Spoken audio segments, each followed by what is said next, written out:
Riley, what did you do this time? My sister, Eliza, was standing at the top of the basement stairs, arms crossed, looking like the stern headmistress of a school for particularly unruly geniuses. Nothing, I shouted back, hurriedly shoving the prototype under a pile of dirty laundry. Absolutely nothing to worry about. Eliza sighed deeply. It smells like burnt toast and ozone down there. And is that my hairdryer? I glanced at the hastily modified appliance sparking on the workbench. I needed the parts, I mumbled. It was for science. Science, she echoed, rolling her eyes. Riley, you're going to blow us all up one day. Mom wants you to come up for dinner. And for the love of all things holy, stop using my stuff. I waited until I heard her footsteps recede before carefully extracting the prototype. My pride and joy, the temporal displacement capacitor. Okay, the name was a bit of a ripoff, but it wasn't like anyone else was going to sue me for copyright infringement in the future, because I was going to travel to the past. I grinned at the thought. I could fix all my mistakes, get rich with some well-placed investments, and maybe even prevent my first-grade teacher from calling me a disruptive influence. She had no idea what she was talking about. The device hummed to life, lights flickering in a way that screamed, "This should not be happening." I grabbed the handle, steeled my nerves, and pressed the big red button. A swirling vortex of blue energy enveloped me, and the world tilted. I landed with a thud, face first into what I immediately recognized as medieval mud. Wonderful. Just wonderful. "Hey, you there!" a gruff voice shouted. "Who are you?" I looked up to see a burly knight, resplendent in rusty chainmail, brandishing a sword that looked like it hadn't seen a whetstone in years. Riley, of the future?" I offered, trying to sound confident. The knight's expression suggested that this was not the right answer. "The future, you say? Are you some kind of wizard?" I scrambled to my feet, clutching the still-glowing prototype. "You could say that. I'm here to, prevent a disaster." The knight narrowed his eyes. "What kind of disaster?" I thought quickly. "The plague." That should cover my bases. "I'm here to bring hygiene?" "Hygiene," the knight repeated, deadpan. "Are you sure you're not a jester?" Before I could respond, a crowd had gathered, murmuring and pointing. Great. Now I was the village idiot. Just then, a small child piped up, "Look at his shoes. They're so weird." I glanced down at my sneakers. Yeah, these are magical boots." The knight sighed. "Take him to the king. Let him sort this out." Fantastic. Just how I wanted to spend my afternoon, explaining quantum mechanics to a medieval monarch. I was dragged through the muddy streets, past open-air markets and foul-smelling alleys, until we reached the imposing stone walls of the castle. Inside, it was surprisingly warm and well-lit. Tapestries adorned the walls, and the floor was covered with rushes that probably hadn't been changed in decades. The king sat on a wooden throne looking bored. He perked up when he saw me. "Who's this then?" The knight pushed me forward. "Claims to be a wizard from the future, Your Majesty." The king raised an eyebrow. "Is that so? What's your name, wizard?" "Riley," I said, bowing awkwardly. "Riley of the future." The king chuckled. "Well, Riley of the future. What brings you to my court?" I took a deep breath. "I'm here to help. Prevent the plague." I held up the temporal displacement capacitor. "This device can help improve hygiene and sanitation." The king squinted at the glowing gadget. "How does it work?" Well, it uses quantum mechanics to, purify water and air," I stammered, hoping he wouldn't ask for a demonstration. "Sounds useful," the king mused. "But why should I believe you?" I hesitated, then had an idea. "Because if I were lying, why would I come dressed like this?" I gestured to my jeans and t-shirt. The king considered this. "Fair point. Very well. Riley of the future, you may stay and demonstrate your wizardry." I breathed a sigh of relief. At least I wasn't going to be executed for being a charlatan. Yet. A week into my medieval adventure, things were going surprisingly well. The king had provided me with a small workshop, a barn, and a few curious servants, kids who thought my smartphone was the pinnacle of sorcery. I was in the midst of explaining the basics of germ theory. Tiny, invisible monsters that make you sick. when Sir Boring McGrumpy, the knight from before, barged in. "We have a problem, wizard." I set down my magical hand sanitizer.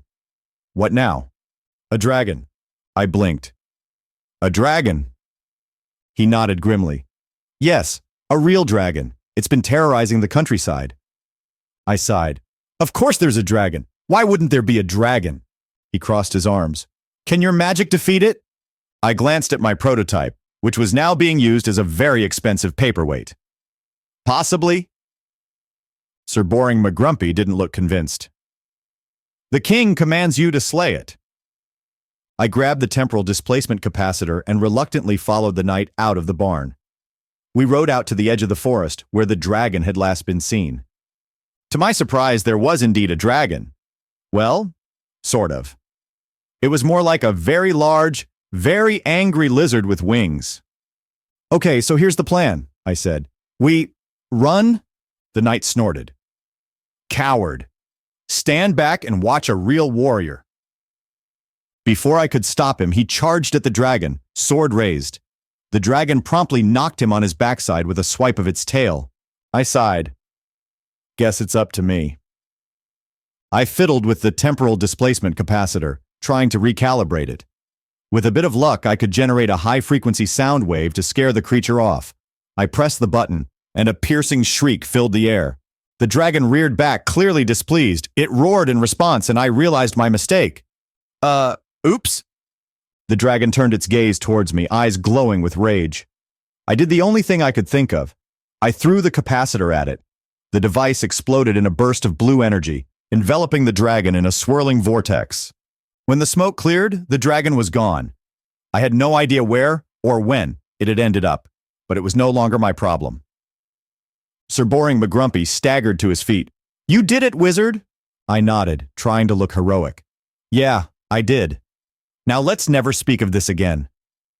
After my heroic dragon slaying, I was the toast of the town.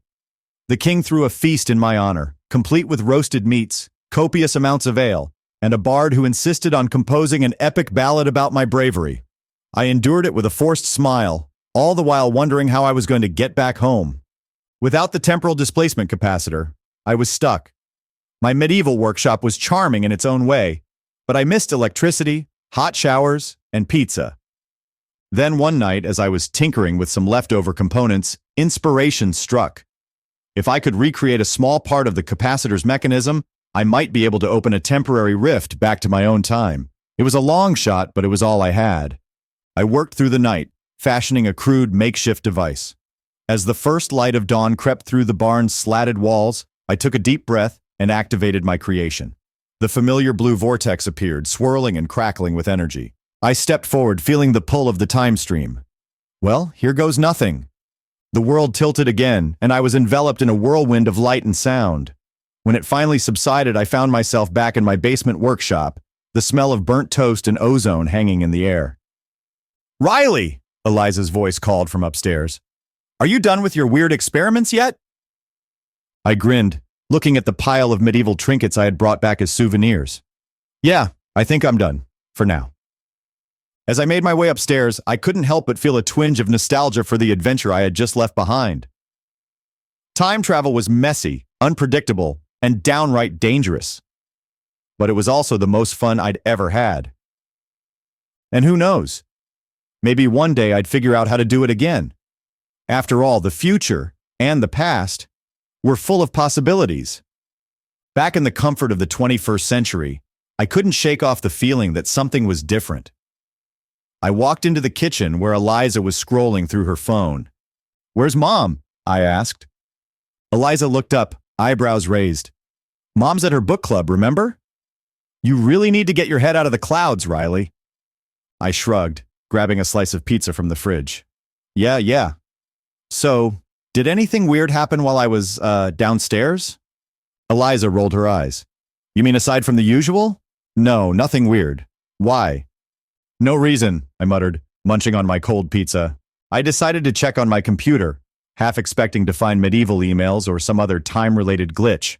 Instead, I found a message from an unknown sender titled, "To the Hero of the Realm."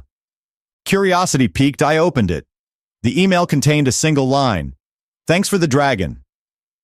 Attached was a picture of Sir Boring McGrumpy, now looking slightly less grumpy, standing next to a small dragon statue in what appeared to be a modern museum. I laughed, shaking my head. I guess some things never change. The email was proof that my medieval adventure had actually happened, and somehow my actions had left a mark on history. As I sat back, contemplating my next move, I realized that maybe time travel wasn't as unpredictable as I'd thought. It was just another puzzle to solve. And I loved puzzles. Eliza poked her head into my room. "Hey, genius, you coming to dinner or what?" "Yeah, I'm coming," I said, smiling. As I joined my family at the dinner table, I couldn't help but feel a sense of accomplishment. I had traveled through time, faced dragons, and somehow managed to make it back in one piece. And while I wasn't sure what the future held, I knew one thing for certain. Life was never going to be boring again. A few weeks after my return, I found myself restless. The mundane routine of everyday life seemed even duller after my time-traveling escapades. I needed a new project, something to ignite my curiosity and keep my brain from turning to mush. I was in the garage, rummaging through a box of old electronics when inspiration struck. I had all the parts I needed to build a new and improved version of the temporal displacement capacitor. This time, I would add safeguards, no more random time jumps, and definitely no more dragon encounters. As I worked, I couldn't help but think about the possibilities. I could visit ancient civilizations, witness historic events, maybe even meet some of my scientific heroes. The world, or rather time, was my oyster. I spent days, then weeks, fine-tuning the device. Eliza popped in occasionally, offering sarcastic comments and the occasional snack. Despite her teasing, I knew she was curious about my progress. Finally, the new temporal displacement capacitor was ready. I stood back, admiring my handiwork. It looked sleek and futuristic, with none of the clunky, cobbled-together appearance of the original. "Ready for another adventure?" Eliza asked, leaning against the doorframe. I grinned. "You bet. This time I'm going to be a little more careful."